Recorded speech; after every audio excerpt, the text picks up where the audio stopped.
বাংলাদেশে যদি কোনো মানুষ কোনো অপরাধ করে প্রশাসন রয়েছে, আদালত রয়েছে, কিন্তু মব ভায়োলেন্স নামে বর্তমানে যে নিপীড়ন ও পীড়াদায়ক কাজ সমাজে হচ্ছে তা কি অন্যজ্ঞ? আমরা কি এসব সমর্থন করতে পারি? আমরা ঢাকা বিশ্ববিদ্যালয় শিক্ষার্থী হিসেবে নৈতিক দায়িত্ব হিসেবে আমরা রইস ভাইয়ের পাশে দাঁড়িয়েছি। 5 আগস্টের পরে আমরা সারা দেশে বিভিন্ন ধরনের মব ভায়োলেন্স দেখতে পাচ্ছি। আমরা চাই না যে কোনো নিরপরাধ মানুষকে পিটিয়ে নির্মমভাবে হত্যা করা হোক। দেশে আইনের শাসন প্রতিষ্ঠা হোক। আপনার সাথে যদি কারো মতের অমিল থাকে, আপনি তার সাথে কথা বলেন, কথার মাধ্যমে যুক্তির মাধ্যমে তাকে প্রতিবাদ জানান বা তার কথার বিরোধিতা করেন, কিন্তু তার গায়ে হাত তোলার মতো অধিকার আপনার নাই। তার উপরে আপনি আপনার তার উপর হাত তুলেছেন, তাকে নির্মমভাবে পিটিয়ে খুন করেছেন।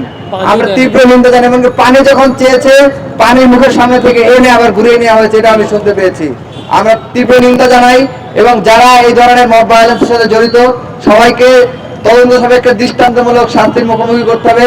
একজন মসজিদের ইমামকে কিভাবে নির্মমভাবে পেটানো হয়েছে, এবং আমরা যখন গতকাল সকালে গাজীপুরের হায়দ্রাবাদ এলাকায় গেলাম, তখন মসজিদের মুতল্লির সাথে, যে মসজিদে তিনি ইমাম ছিলেন, মসজিদের মুতল্লির সাথে আমরা কথা বললাম।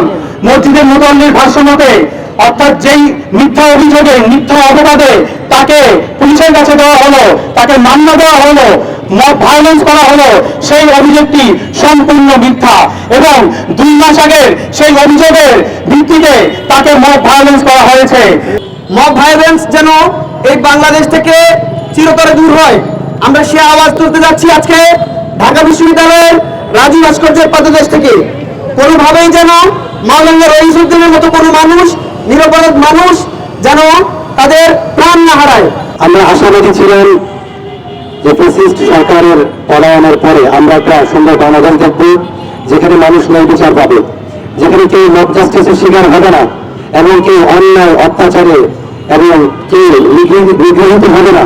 কিন্তু আমরা যেটা দেখতে পেলাম সেটা হলো আমাদের ভাই মাওলানা রইসুদ্দিনকে গাজীপুরে, যিনি একজন মাওলানা না শুধু, যিনি একটা মসজিদের ইমাম, একটা সমাজের কর্ণধার, যিনি মানুষকে নামাজ পড়িয়েছেন দীর্ঘদিন, সেই ইমাম মাওলানা রইসুদ্দিনকে ওই এলাকার কিছু মানুষ, গুটি কয়েক মানুষ, তাকে নির্মমভাবে তার বুকের উপরে লাথি দিয়ে, তার পেটে লাথি দিয়ে তাকে আধমরা করে থানা হেফাজতে দেয়।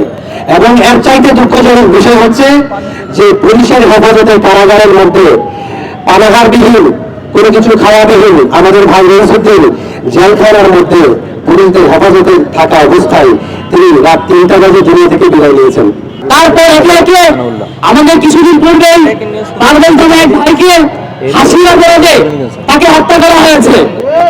তার উপর ধরে আমাদের গাজীপুরের মজদুর ভাই রইসুদ্দিন ভাইকে, একজন সম্মানিত ইমামকে, তারা মব ভায়োলেন্সের মিথ্যা অপবাদ দিয়ে জুতার মালা পরিয়ে তাকে হত্যার শিকার করেছে।